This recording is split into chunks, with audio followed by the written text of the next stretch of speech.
Yo, how's it going, guys? Raisins here, back with another video, and today we are talking about what is the most broken role in League. In my opinion, I have seen this Reddit thread 50,000 times over the years, people saying, this role is so broken, this role is so broken. I'm here to give you guys my opinion on what I believe is the most OP role in League of Legends.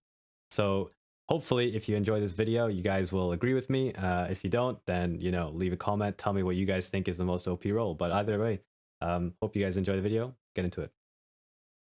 So I've laid it out as a few choices here, and I put the most obvious choices first. The threads I see the most are jungle and support. That's a no-brainer. Everyone always talks about, wow, the jungle's so broken, such a broken role. Support is so broken, and this is usually accompanied by I've just been ganked by the jungle, or I've just been ganked by the support. And I see most of the threads dedicated to these two roles. So that's the first two choices, and I'm pretty sure most people will have chosen one of those two roles. And then the next three, they're kind of a mix and match of mid, top, AD. I'd say AD carry is pretty vehemently in lower elos said to be quite weak. But mid lane, top lane, a lot of, especially if you've just been one shot by Darius or blown up by a Syndra, I'm sure a lot of people would say, man, these roles just are crazy. Mid and top, they get so much XP, so much gold, and they're always so much stronger than me. Generally, a lot of my AD carry friends think that mid or top is one of the stronger roles, or support if you're an AD carry. So these are the choices. And this leads me on to the grass is always greener mentality. Now, I don't want to turn this too much into a Coach Curtis video, because this isn't supposed to like cure you of your complaints about other roles. That's fine. But this is a mentality that no matter what happens, it's another role that is, the most broken, the most easy to play, has the highest agency. That's basically the main mentality out of all of these Reddit threads, which is that guy has got something I don't. That guy has got a role that I wish I could have played, or I wish I had that kind of role's XP or gold or roaming power or whatever. So I would caution against this. And my answer to this is, which is it actually? Is it a jungle support thing? Is it a mid? Is it a top? Is it an AD carry? Well, in my opinion, there is only really one answer. And once you've played League at high elo long enough, every high elo player should come to this conclusion, in my opinion, after playing the game. And that is, it's support. It is just hands down support by a very large margin. Actually, I think support in Season 11 is slightly overtuned. Not so much that like every single support game is like 99% decided by the better support. There are games where other roles can definitely take over, but I think support is ever so slightly overtuned, and there's a couple of reasons why. And I just want to clarify, just before everyone goes onto their social media and starts going, see, it's support. This player told me like all my supports are trash because they can't even carry from support. I'm talking about high elo, okay? And I'll get to that point later on. But first, I want to move on to another thing. Why specifically support? I just want to reiterate, we're talking about high elo here. League is a game of resource management. If you boil League of Legends down to what we are doing every time you hit play again and you roll up into the game, what you're doing is you're managing your resources. You are sitting there going, okay, I need X, I need Y to be able to win the game. And enemies are also saying the same thing. So you have to figure out, I need to do that before they can get X or Y themselves. So it usually boils down to gold and minions. And minions give experience. Minions also give gold. So these two things combine together to basically you are constantly managing your minions and your experience in League of Legends. Every single role does this to some extent. But that's the important part. They do it to some extent. Support is the most disconnected from these two problems, if you'd call them problems. Supports have the least tying them down to minions and experience in the game of League of Legends. If you think of minions and experience as the lifeblood of any sort of champion on the Rift, what you can think of is support as the funnel for the lifeblood. They don't need to farm for these massively expensive items. They don't need to sit back and scale. Their agency starts at the beginning and the early stages of the game and falls off as the game progresses. And I'll talk about why that's important in a little bit.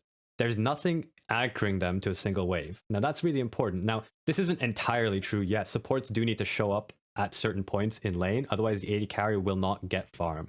That's the important thing. They have the choice to go somewhere else. If their AD carry is not the win condition, supports do have the choice to shift to other lanes, help their jungler, help their mid. My main point is they are not tied down to farming one wave or one lane. Whereas in a normal game of League, if your team isn't farming all 3 waves for a significant portion of the game, you are simply going to fall incredibly far behind.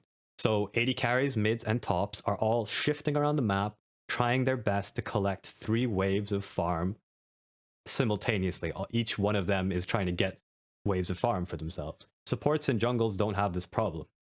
Now, junglers do have camp timers, and they do have to keep up and maintain a certain tempo on the map. So that is, in my opinion, one of the biggest advantages of playing support. You just don't have to worry about this as much. You still have to, please do still show up to your AD carry's gigantic bot wave so that they can farm it. It's very important that your AD carry does get gold. And this is another big one. Support is the king of setup. Now, if you think of every team fight, if you think of every single potential engage or skirmish, generally the team that initiates properly first already has an upper hand. And who are the champions and the roles that have the biggest advantage when it comes to initiation? Generally, it's support. Support is like I said, the king of setup. They control when things happen a lot of the time. Again, this is a generalization. It's not always. Sometimes you will have mid laners, top laners, junglers, which can definitely control the pace of fights, and support that is more reactive. But in general, they choose a lot of where things are set up on the map. And this brings me to my biggest point of this entire thing. Pretty much the 3 things you need to completely control a game is you need initiation, or at least proactivity. That doesn't just mean you need a Malphite ult to flash in and kill someone. You can have proactivity in the form of denial of the enemy, right? So initiation and denial are kind of 2 sides of the same coin. If you have a Lulu or a Seraphine that can completely shut down the enemy Irelia, that is in and of itself a form of proactivity. You are basically stopping the Irelia from doing anything by just existing next to your AD carry. And it's a very, very powerful tool. And the initiation part, I'm sure every single person who's watching this is like, yeah, of course, initiation. You know, you're an Alistar, you're a Blitzcrank, you're a Thresh, you're a Leona. You have the tools to basically pull the trigger and start a fight. Whereas if you're a squishy, AD carry sitting in the backline with no flash, chances are you won't be able to initiate as hard as the support will. And you're kind of at the support's mercy as to when the fights start. Now, the biggest one out of these specific 3 is vision. Now, you have good initiation, you have good denial on other roles. In Malphite, maybe a disengaged champion. Syndra can disengage extremely well. Morgana can Black Shield from the jungle. But what other roles are generally struggling to put together is all the entire package. And what that takes is vision. Vision kind of puts the entire package together, because as a support, I can choose where on the map we are going to have vision and when we are going to have vision. I get to basically funnel my team using my vision into spots on the map where I want to do something. No other role has that ease of funneling their whole team into a point on the map.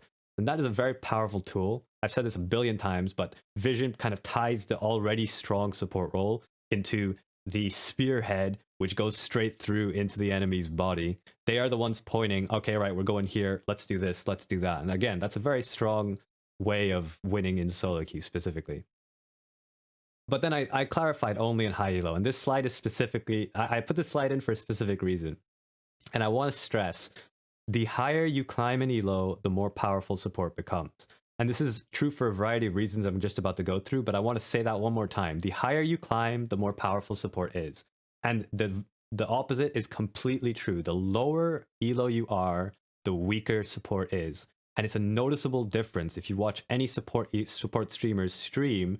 When they're playing an extremely low elo, often a lot of them, they have to completely change the way they play, and it's not a very easy transition. Sometimes it's just not enjoyable playing support in low elo if you're coming from a much higher elo. So why is support in gold elo much weaker than support in master? Well, I have an analogy here. Support, if you were trying to enter a house, support is the key that opens the locks so that the door is unlocked, right? Support is the key that can get rid of that first big obstacle to getting into that house.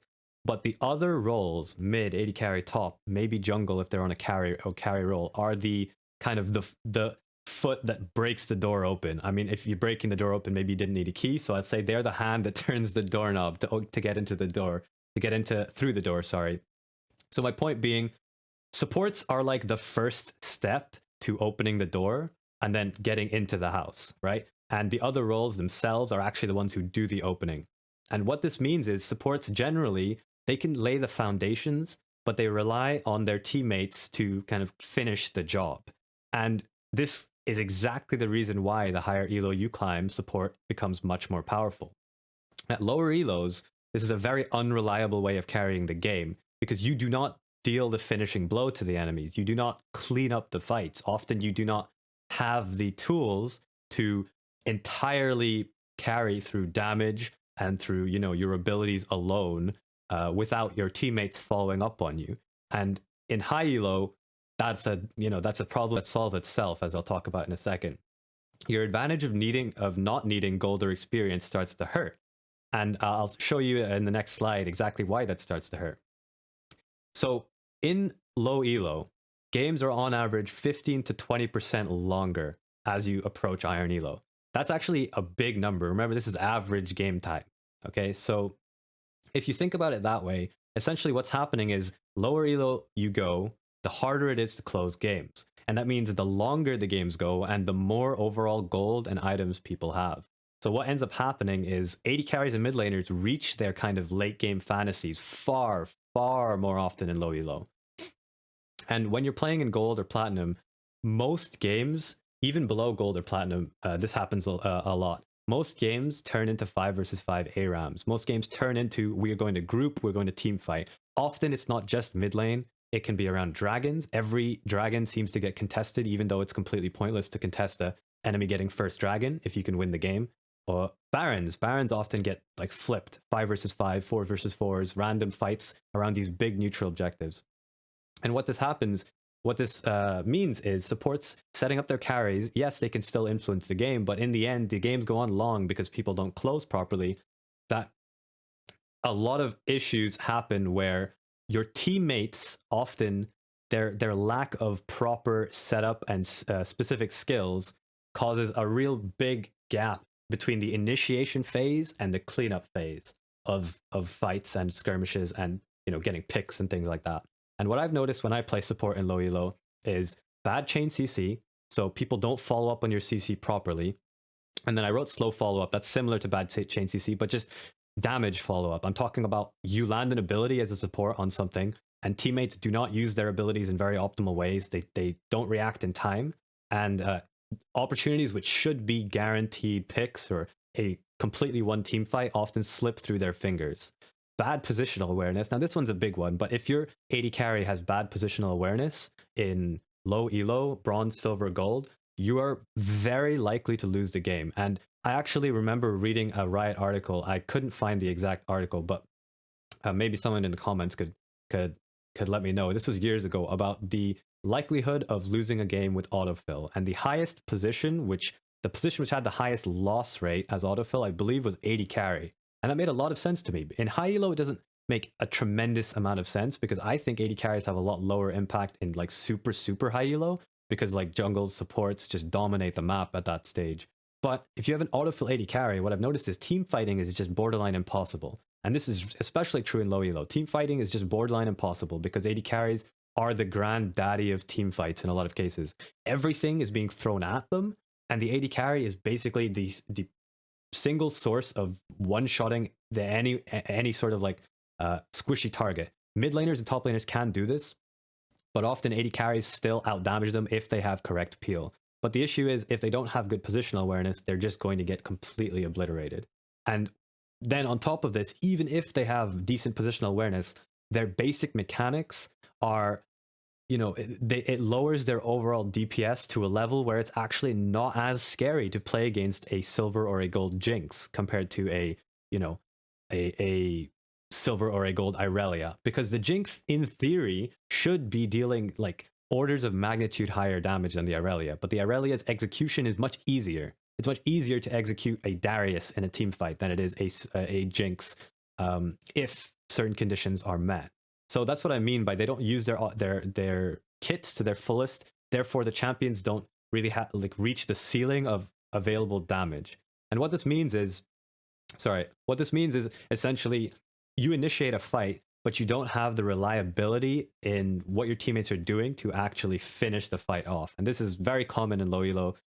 You'll initiate a fight, the fight will be going great, and then someone will just misplay, like overstep. They will make a massive misplay. And a fight that should be guaranteed won is often just thrown, and the fights are super back and forth. So knowing this, what should you actually be playing in low elo? And I get this question a lot. A lot of people show up to my stream and go, hey, what should I play in low elo? You're playing, you play a lot of Alistar. What should I play Alistar in low elo? And my honest opinion, after speaking with high elo players, after playing in different accounts in different elos, is no, you shouldn't play Alistar. You should play the role you find fun, first of all. In terms of roles, play the role you find fun. That's a given. But what you should do is remember that League is a game, not a job. I don't want to be telling you what champion to play like it's some sort of exam. You need to actually enjoy the champion, and you will find that you will play much better if you enjoy the champ. And then don't worry about climbing or, hey, Raisins, should I play Alistar to try and get the diamond, unless you actually enjoy the role and the champion in tandem and you don't care about LP. You will climb significantly faster. That's just a kind of a side point that I really just like to throw that into pretty much all of my coaching sessions. Don't chase LP. It'll actually just distract you so much from what is actually important in the game. Every single role can carry in low elo. I want to stress this. Every single role can carry. When I say supports in low elo are weak and I don't recommend you play Alistar, I am not saying don't play support. All I'm saying is support is weaker than in high elo. But every single role in all elos has the ability to carry in different ways, and that's part of the reason why League is so fun. Different roles carry in such exciting, new, fun ways, and it's sometimes very exciting to find a new role and be like, oh damn, so this is what I need to do to win game. But what I want to say about champion specific choice is hard scaling, simple champions with self peel. That's it. Just stick to that. Simple champions, it follows the kind of LS approach of play Annie. Just understand how Annie works. Understand a simple champion so you can focus on the basics and the fundamentals of the game. That's like a given. Everyone should understand, okay, I shouldn't jump into Yone in my first 50 games of ranked. The hard scaling aspect is just taking advantage of the fact that even if you fall behind, enemy teams in gold, silver, platinum, bronze, whatever you're talking about, they do not close games cleanly or efficiently at all. And if you work on fundamentals like keeping your farm up or keeping your experience up or just getting to your core items as a hard scaling champion, often games will just win themselves in these elos. They will just win. This is a solo queue specific thing. I'm not talking about competitive elo or competitive games. I'm talking about solo queue. But hard scaling and then self peel. Champions which scale incredibly hard are not necessarily champions that can 1 versus 5 in the current meta. Champions like a Jinx, for example, if you just blindly pick Jinx without understanding how the champion needs to survive against an enemy comp, you will not be able to 1 versus 5 every single game. There are games where if you are a gold player and you just think picking Jinx and scaling will win, you will just lose the game at 20 minutes. And that is how League of Legends works. But if you can increase that by picking champions with at least some degree of self-peel or some degree of agency. So if you match the level of self-peel with the enemy's level of dive and you play your champion correctly, often you'll find you can actually carry those games. You will keep scaling, and as long as the enemy doesn't have some crazy amount of dive compared to your small amount of peel, if you have a decent amount of peel versus a decent amount of dive, you will be able to carry the game if you are the better, mid lane, AD carry, top lane, jungle, whatever it is you want. So that's a really, in my opinion, a really simple mantra to follow. Hard scaling, simple champs with some self-peel. Champions that do well in skirmishes, 5 versus 5s, and ARAMs. Now, obviously, this depends on comp. There's no like one champ. You can just be like, oh wow, this champion always wins ARAMs. But part of this is understanding your champ and how it interacts with other champions. But if you can look at a team, if you can look at the enemy team, and you can say, okay, if I pick Sylas, they really don't have anything that can stop me from stealing these really insane ultis. Or if I pick Vayne here, they really don't have enough dive to lock me down, especially since their only dive is maybe a Malzahar. I could build QSS and I'm kind of safe. There's no hard CC. Those are the kind of champion-specific, matchup knowledge-specific understanding of the game that you need to try and reach to solve this problem, which is, does my champ do well in skirmishes and 5v5s in this game? And then if you have a hard scaling champ that does well in 5v5s, you're good to go. Basically, you're just good to go. Now for support specifically, because my channel is focused a little bit around support and a lot of supports watch my stream, Lulu, Seraphine, and Karma all scale very well in low elos. So are they the only champs I would recommend low elo supports playing? No. If you find tank engage supports fun, play those champions. In fact, those are, I would say, don't worry about what I'm saying about playing Lulu. If you enjoy Leona, play Leona. But if you were just completely blank slate and you were like, I want to play support, I want to climb elo, give me the best 3 supports to play in silver, I'd say Lulu, Seraphine, Karma are very, very good to play in silver. But you just need to understand that you should not be playing them as the sit under your tower, shield your AD carry, and do nothing all game, and follow them around like a little puppy. You should learn the basics of vision, when you can go and put vision down, where you should be putting your vision down, and then also work on your mechanics. There's a lot of interesting things you can do on these champions, like interrupting important abilities with Lulu ulti, stopping important abilities with exhaust, using your shields at the right time, and positioning correctly so that your AD carry and you can soak up the most amount of abilities without dying and still outputting damage. There's a lot of intricacies with these, and anyone who says, oh, you know, you just play Lulu in gold, you suck. Well, I mean, in some cases it could be true, but in other cases, you know, there's a lot of things you can do on these champs to influence a game. So just focus on what you can do. Don't worry about, you know, what people are sitting there judging you for. So that being said, which roles would I actually say have influence in lower elos then? AD carries make or break team fights, and they often out DPS champions. Pretty much every single champion in the game had 3 or 4 items. AD carries just have by far and away the highest damage of any role. And they are the glass cannon. They are the stereotypical glass cannon.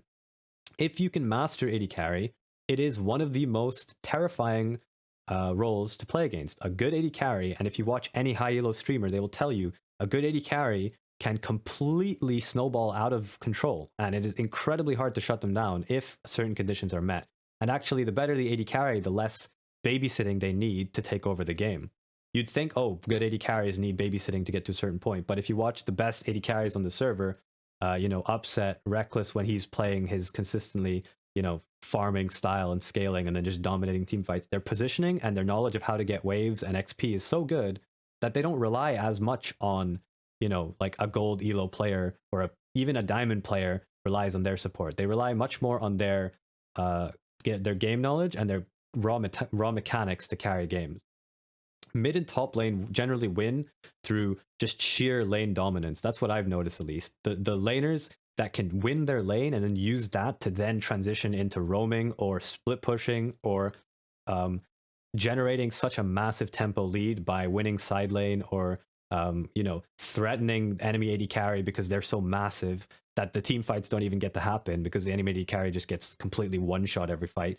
Mid lanes and top lane, just purely by laning phase, I can tell if a mid or top is going to be able to carry. Often. They do really, really solid if you give them a lead in the lane. That's how they carry from my perspective. Now, you can carry in other ways for mid and top. You can carry through kind of scaling very hard, much like an AD carry. If you pick like Orianna, you sit back, you scale, and then you just 5v5. And you know, you play Cassio like an AD carry, and you sit back and you scale.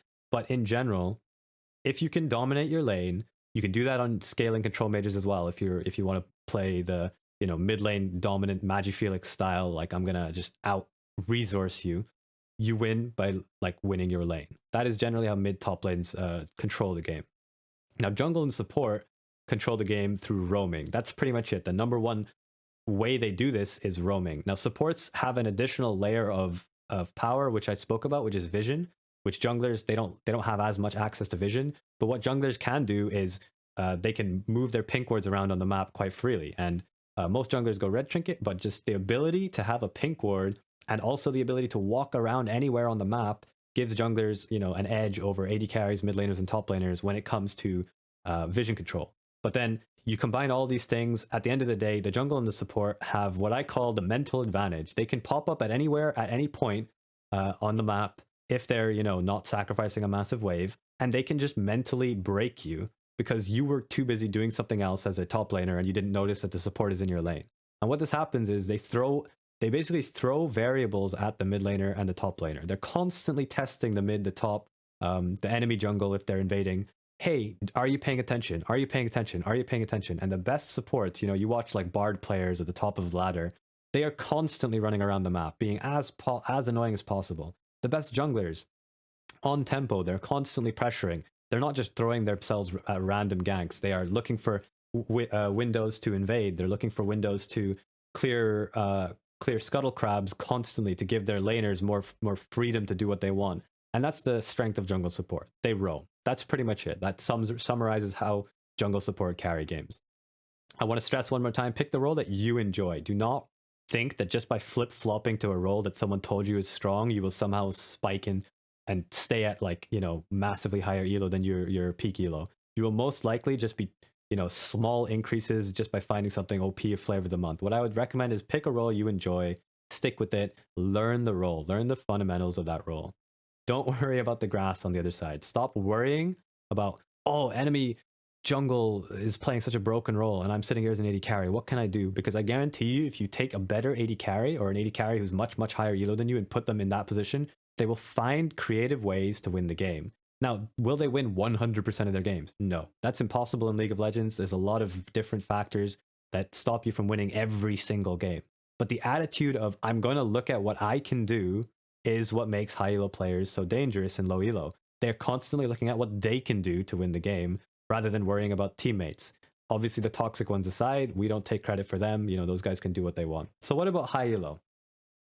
I'm talking about Masters plus when I talk about high elo. So when I say high elo, I'm talking about anything above Masters in general. I consider you're starting to approach pretty high elo. You're playing with people whose full-time job it is to practice League of Legends. That's pretty high elo. Now, it's all relative. So your definition of high elo, I'm not crapping on it in any way. But the important part is games are way less likely to be thrown. Still happens, definitely still happens. Trust me, I've thrown a lot of games in high elo. But it is way less likely to throw a 5k gold lead at 15 minutes in high elo than it is in platinum, in gold, in silver, whatever. What this means is if you give a player a lead, snowballing is just 9 times out of 10, they are going to snowball. They're going to keep their lead and they're going to continue to run away with that lead and make it basically reduce the options that the enemy has exponentially. As they keep getting more and more gold, the options that the enemy have are less and less and less. And going back to my analogy, my weird door analogy, the key to the door is way, way more important in these kind of games. Because if you are a mid laner, getting the lead is the hard part, actually, against a good player. Not maintaining your lead, because maintaining your lead comes naturally. It's much easier to run away with the lead in League of Legends than it is to get the lead in the first place. So the key to the door is way more valuable. The role or the champions that give people leads often are basically, they get their foot in the door, they stick a wedge in the door and say, no, you're not closing it this time. I'm going to let my AD carry get 5 kills by 10 minutes, and then it's up to them. And in high elo, when it's up to them, these AD carries will most likely carry. And supports do this the best, in my opinion. They offer teammates the lead. In lane, supports decide a lot of what AD carries would consider is the important part of the lane. The first, 7, 8 levels of lane are decided by who is the better support, who is the better laner in support. They have a much stronger presence in these games in the early to mid stages, which is where every single role is vying to try and get that lead.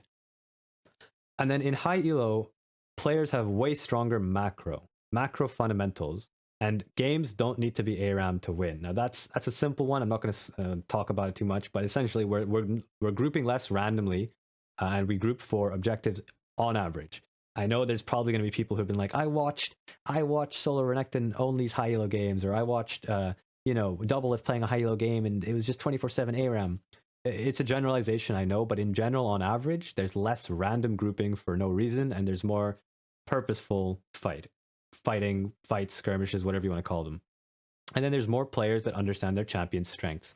So when I pick a champion, for example, I pick Braum. I understand that my champion strengths are not to be sitting there diving enemy backline constantly, flashing in, doing crazy stuff. But if I have the correct setup, I can identify, okay, my champion strengths are denial, disengage, and peel. So I'm going to do that to the best of my ability. And that means I'm going to set up the map, set up my vision, and set up my skirmishes and my team fights to accommodate that, right? I'm going to play my Braum in a way that allows me to peel in the best way. not just, okay, I have to peel in team fights, but I'm going to set up team fights that specifically let me peel in the best possible way. That means sitting in chokes is great because my shield will just completely cut off all enemy damage. Using my passive to kite backwards is great. So therefore, I should not be walking forward with my team, but I start team fights at the front and then I start walking backwards immediately. Peel back. Those kind of things. I understand my champion strength. That's a very simplified example. You know, you speak to a really good mid laner who understands his matchup inside and out, and he will tell you to a very high level of detail, okay, as this game goes on, you know, at these items and at this level, I probably won't be able to 1v1 the enemy mid lane on side. So I need to start doing something about, you know, skirmishing and making sure I get an advantage before then. So I'm going to focus my attention on this specific part of the lane. Maybe my goal is to try and hard crash 5th wave, get a reset, come back on the map, and then at level 6 immediately make a play like Dopa does. You know, these kind of specific champion strengths and weaknesses, understanding them means that the games in higher elo often are much more strategic and less random flippy, let's just 5v5 and whoever mechanically plays a better win. So to conclude this entire rant, what is the most broken role in the game? Now, if you ask Raisins, if you asked me, if you asked any high elo player, I'm sure most of them would start to say support. Support is, in my opinion, the strongest role in the game. One more clarification, I'm talking about high elo. So for everyone who's saying, oh my god, support's broken in my silver games, I'm talking about in high elo, okay? And I want to throw this in. Don't use this as an excuse, please, to flame your silver or gold supports. Okay, they're doing their best, they're trying to learn. In lower elos, harder scaling, higher DPS roles, in my opinion, shine more. That's just my experience from playing in lower elos. I'm a challenger player, I'm a grandmaster challenger support player. When I go into gold elo games or I watch gold elo games, I notice, like, yeah, even if I was playing Leona, you know, the sheer quality of the follow-up, my AD carry, my mid laners, their decision making when I do engage, I wouldn't feel comfortable making a lot of the decisions, and I'd have to take into account the fact that they wouldn't follow up properly. So a lot of the time, the mid lane, the AD carry, or whichever role has the highest damage starts to take over and starts to dominate the games in these kind of elos. Play the game, have fun, don't worry so much about, you know, other roles, and stop going on Reddit and complaining about other roles 24/7. I guarantee you it's not a problem in your elos. I click on these accounts and often they're like, you know, gold, platinum players sitting there going, I can never win because enemy junk. Like, it's not as big a deal as you think. Stop making such a big deal out of it. Focus on what you can do, focus on what your role offers and how your role can carry, and you will win 55% of your games. You will win 60% of your games. You will start to climb. Okay? So it's stop blaming other roles is my entire point about this. Checking people's post history, it's very clear that these people are bitter and angry at the game and like to shift the blame off of themselves onto systemic problems with Riot's balancing, Riot's Riot's not dealing with toxic teammates, all this kind of stuff. Don't worry about that kind of stuff, people. It's more about, I just got to follow, but don't worry about that kind of stuff, people. It's much more about the role that you play, how well you play your role, how well do you know your champion, and you will climb. You will have fun. But anyway, I know it was a long video. This was a bit of a rant. I just saw a Reddit thread about this. I decided, screw it, I just make a video about it because I thought it was a interesting topic. If you like these kind of videos and you want to see more, let me know. Leave a like, leave a comment. It really does help me out. And as well, subscribe to the channel if you can. Get the notifications for whenever I post. I stream every single evening at 8 p.m. So if you want to hang out, ask me any questions about this video or anything else, feel free, show up 8 p.m. UK time, and I will be glad to answer any questions. And last but not least, good luck in solo queue. I hope your support carries you.